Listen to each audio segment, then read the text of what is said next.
So, let's be honest. When it comes to the console war, third-party games don't mean shit. If you don't have exclusives, then your console is basically considered worthless by the supporters of the other brand. Which is stupid in my opinion, but whatever.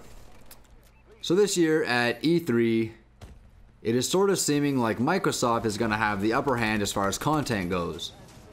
Phil Spencer has stated that they have set their focus on first-party games, and their E3 promo hype is basically saying that it's going to have the greatest games lineup that they've ever shown. So, I mean, we already know they have Halo, Tomb Raider, and Forza coming out this year. And they're probably going to show some Crackdown, Scalebound, and Quantum Break. But as far as new first-party games go, well, I mean, we're probably going to see some Battletoads.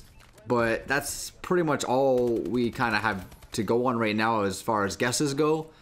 Unless there's stuff that I just don't know about. But we're most likely going to see several others as well.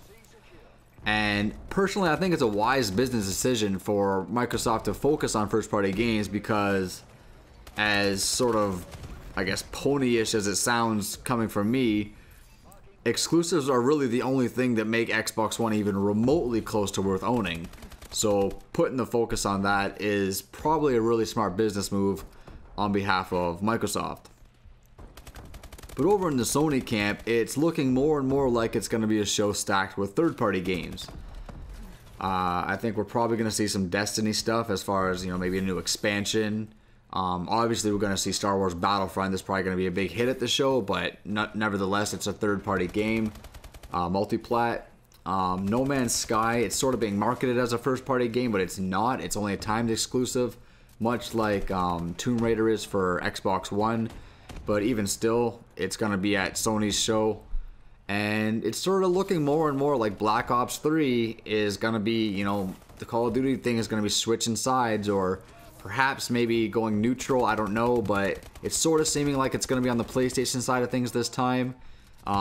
If you guys watched Drifter's video today where he talked about being a Sony pony and he talked about how he's fed up with his Xbox One and he's going to be playing more PS4 now. He actually mentioned that the Call of Duty deal with Microsoft ended with Advanced Warfare, which I didn't know, but he knows some of the devs. He's got more inside information than most of us do, so that was pretty interesting to find out. So that kind of just puts a little bit more credibility to the rumors that Black Ops 3 is going to be, a PlayStation 4 partnered game.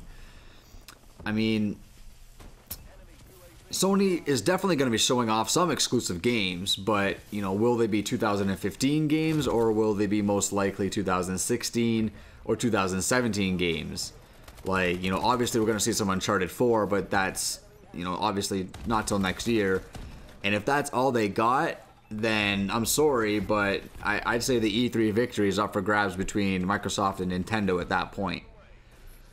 So I just feel like if Microsoft brings more exclusive content to their show, and the majority of it is actually new content and not stuff that we already saw at last year's E3, then they're pretty much going to steal the show. However, if Sony has some first-party bombs up their sleeve, as in like 1 or 2 AAAs ready to drop this holiday season, and if they're, able to properly demonstrate a Project Morpheus game to the point where it gets the audience drooling, then I think Sony will once again take it. And I'm assuming we're going to see Morpheus demos of a few games, probably Survive the Ark, which was revealed last week or earlier this week, and probably Gran Turismo 7 if I had to take a guess. We'll probably see a demo of that as well on the Project Morpheus. But personally, as a PlayStation fan, I'm not getting my hopes up. I just have a feeling that Sony won't have much to offer at E3 in the realm of first-party content that will be available this year. And I mean, if they're going to announce stuff that's going to be available 1 or 2 years down the line, yeah, it's exciting, but it's still not a show winner. You know what I mean? It's got to be stuff that's coming out relatively soon if you want to captivate the audience and win the show. Let's be clear about something though. Sony does currently have more first-party studios working on games right now.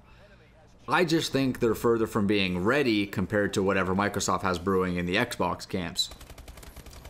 So with that said, it really can go either way.